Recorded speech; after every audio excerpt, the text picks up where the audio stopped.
mahasiswi Universitas Muhammadiyah Profesor Dr. Hamka, Fakultas Keguruan dan Ilmu Pendidikan, Program Studi Pendidikan Guru Sekolah Dasar, kelas 3H. Video ini dibuat untuk memenuhi tugas akhir mata kuliah Strategi Pembelajaran dengan dosen pengampu Dr. Haji Ihsana Al-Khuluqa, MPD. Semua orang tentu memiliki ketertarikannya masing-masing dalam mempelajari berbagai hal.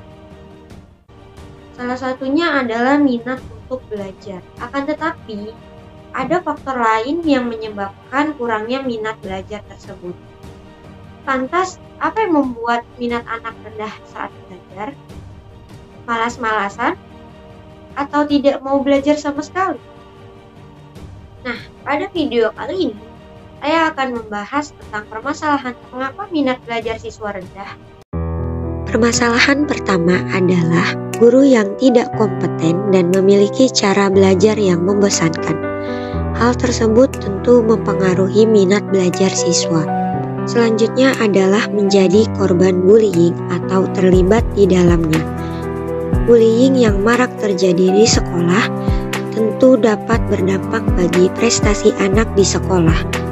Merasa dirinya tidak diinginkan di sekolah dan merasa tidak memiliki teman membuat anak malas untuk masuk sekolah. Bullying juga membuat anak kehilangan minat atau tidak fokus pada belajar. Selanjutnya, materi yang terlalu sulit atau terlalu mudah. Terkadang, sekolah-sekolah memberikan materi yang terlalu sulit bagi siswanya. Ada yang tertantang dengan materi itu, akan tetapi ada banyak juga yang menyerah karena materinya terlalu sulit. Jadi lebih baik materi tersebut sedikit menantang tetapi tidak terlalu sulit dan juga tidak terlalu mudah. Permasalahan berikutnya mengalami ketakutan pada ujian dan kecewa pada hasilnya. Sekolah menyiapkan ujian untuk mengetahui potensi siswanya, mengetahui sampai sejauh mana siswa mengerti apa yang telah diajari di sekolah. Siswa bisa menjadi kehilangan minat belajar karena melihat hasil dari ujian yang tidak sesuai dengan harapan mereka. Sebelum ujian, mungkin sebenarnya mereka sudah cukup belajar keras, akan tetapi hasilnya mengecewakan. Itu membuat siswa bisa kehilangan minat belajar sepenuhnya pada mata pelajaran tersebut. Selain itu, penghargaan yang diberikan tidak menarik perhatian anak. Terkadang anak akan meningkatkan usaha mereka dalam belajar bila diberi penghargaan atau hadiah dan pengakuan bila mereka melakukannya dengan baik. Akan tetapi, bila penghargaan dan pengakuan tersebut tidak menarik atau bahkan tidak diberikan kepada anak, maka anak akan kehilangan minatnya pada belajar. Lalu mengalami gangguan belajar. Bisa saja anak memiliki minat belajar yang rendah dikarenakan memiliki gangguan dalam belajarnya, seperti disleksia, diskalkulia, atau disgrafia. Yang menjadi permasalahan berikutnya adalah terganggu gadget dan kebanyakan main game. Zaman sekarang teknologi berkembang begitu cepat. Setiap hari pasti orang-orang menggunakan handphone. Di handphone kita bisa melakukan hal apapun seperti chattingan, main game, nonton YouTube, dan lain sebagainya. Hal-hal seperti inilah yang membuat minat anak pada belajar berkurang.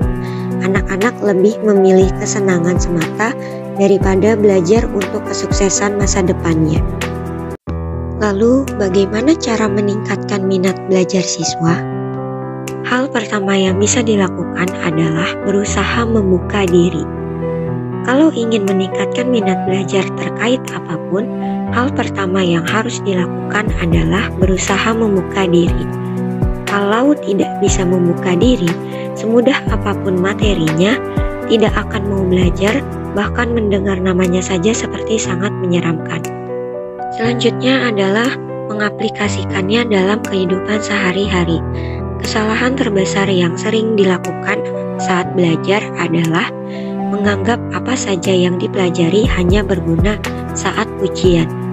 Kalau semua sudah selesai, materi akan dilupakan begitu saja. Itulah kenapa banyak orang lebih memilih untuk belajar sekejap saja meski tidak minat. Berikutnya bisa mencari teman untuk belajar. Belajar sendirian saja dan materinya cukup sulit akan membuat seseorang akhirnya mengalami kebosanan. Kalau seseorang mengalami kebosanan, materi apapun yang akan dipelajari tidak akan masuk ke pikiran. Kalaupun bisa masuk, tidak akan maksimal kalau mempelajari materi menarik.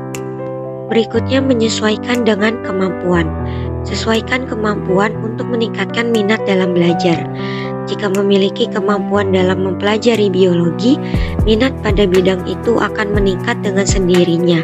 Apalagi kalau materi yang diberikan cukup menarik dan juga menantang. Lalu menggunakan media pembelajaran.